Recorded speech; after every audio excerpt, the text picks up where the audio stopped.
Bismillahirrahmanirrahim. Assalamualaikum warahmatullahi wabarakatuh. Alhamdulillahilladzi an'ama alaina bi ni'matil imani wal islam. Wassalatu wassalamu ala asyrafil anam sayyidina wa maulana Muhammad sallallahu alaihi wa alihi wa sahbihi wa baraka wasallam. Rabbi syrah li sadri wa yassir li amri wahlul 'uqdatam min lisani yafqahu qawli. Asadid lisani wahdi qalbi bihaqqi nabika wa rasulika sayyidina wa maulana Muhammad sallallahu alaihi wa alihi wa sahbihi wa baraka wasallam. Para pemirsa yang dimuliakan oleh Allah Subhanahu wa taala, pertama-tama marilah kita sebagai hamba Allah untuk selalu bersyukur kepada Allah Subhanahu wa taala, minimal dengan banyak-banyak mengucapkan alhamdulillahirabbil alamin di lisan kita masing-masing, dan mengerjakan semua perintah Allah dan menjauhi semua larangan Allah.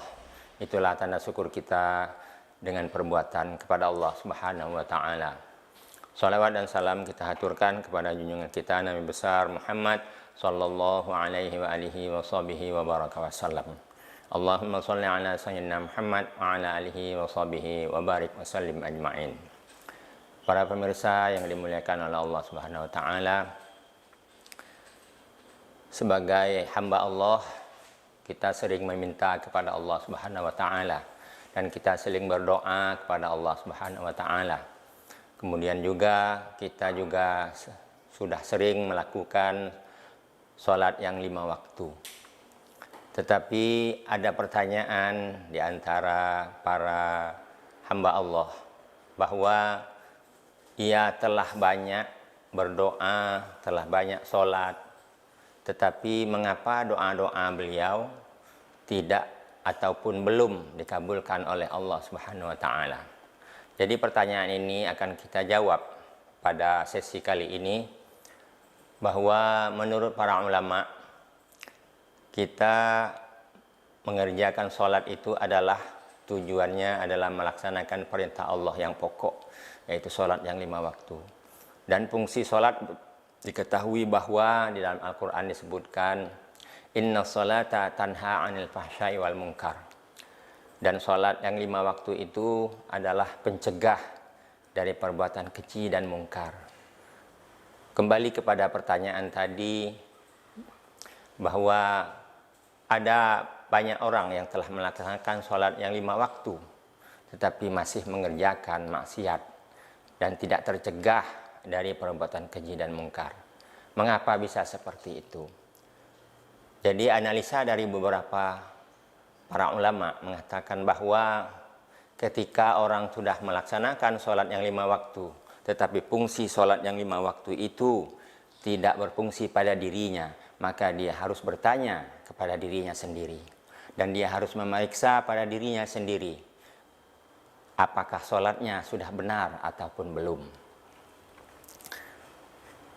Ketika sholat, kita harus suci dari hadas besar dan hadas kecil. Dan ketika sholat, kita harus mensucikan fisik kita dan rohani kita. Ketika orang sholat dan dia mengerjakan sholat tetapi tidak tercegah dia dari perbuatan keji dan mungkar, itu kemungkinan oleh para ulama mengatakan bahwa kemungkinan mandi wajib atau mandi janabahnya itu kemungkinan tidak sah. Karena kebanyakan orang bahwa mandi janabah ataupun mandi wajib dalam istilah umum itu harus beberapa syarat yang harus dikerjakan supaya mandi wajibnya sah. Karena ketika mandi wajibnya atau mandi janabahnya tidak sah, maka sholatnya pun tidak akan sah.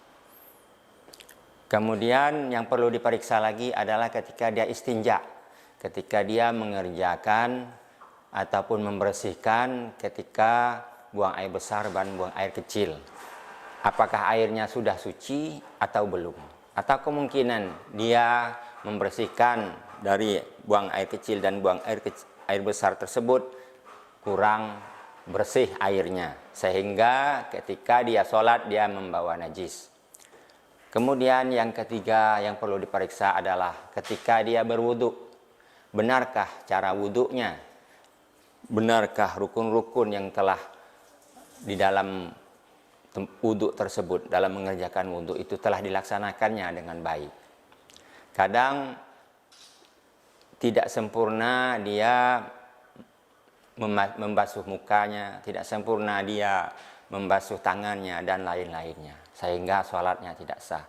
Ketika sholatnya tidak sah, maka fungsi sholat pada dirinya tidak akan membekas dan tidak akan berpengaruh. Karena salah satu dari tujuan sholat tersebut adalah mencegah dari perbuatan keji dan mungkar. Dan otomatis doa-doanya tidak akan dikabulkan oleh Allah Subhanahu wa Ta'ala. Karena ibadah wajib bagi dirinya atau fardu ain baginya itu tidak diterima oleh Allah Subhanahu wa Ta'ala. Karena syarat dan rukun daripada sholat yang 5 waktu tersebut tidak dilaksanakannya dengan sempurna. Oleh karena itu, para pemirsa yang diridhai oleh Allah Subhanahu wa Ta'ala, maka marilah kita mempelajari dengan benar sesuai dengan kaidah fikih, dengan hukum-hukum fikih, bagaimana cara mandi wajib yang benar, bagaimana cara istinja yang benar, dan bagaimana berwudu yang benar, kemudian baru bagaimana sholat yang benar tersebut.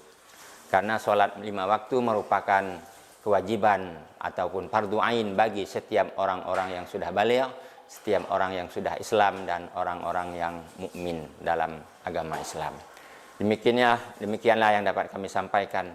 Mudah-mudahan dengan menjaga sholat 5 waktu dan hal-hal yang wajib sebelum mengerjakan sholat 5 waktu tersebut, seperti mandi wajib, kemudian beristinja yang benar, mandi wajib yang benar, kemudian wudhu yang benar, serta sholat yang benar. Mudah-mudahan semua doa-doa dan amal ibadah kita diterima oleh Allah Subhanahu wa Ta'ala di dunia dan di akhirat, dan kita diselamatkan oleh Allah Subhanahu wa Ta'ala di dunia wal akhirah. Amin amin ya rabbal alamin.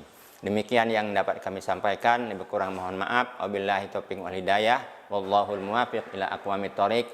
Wassalamualaikum warahmatullahi wabarakatuh.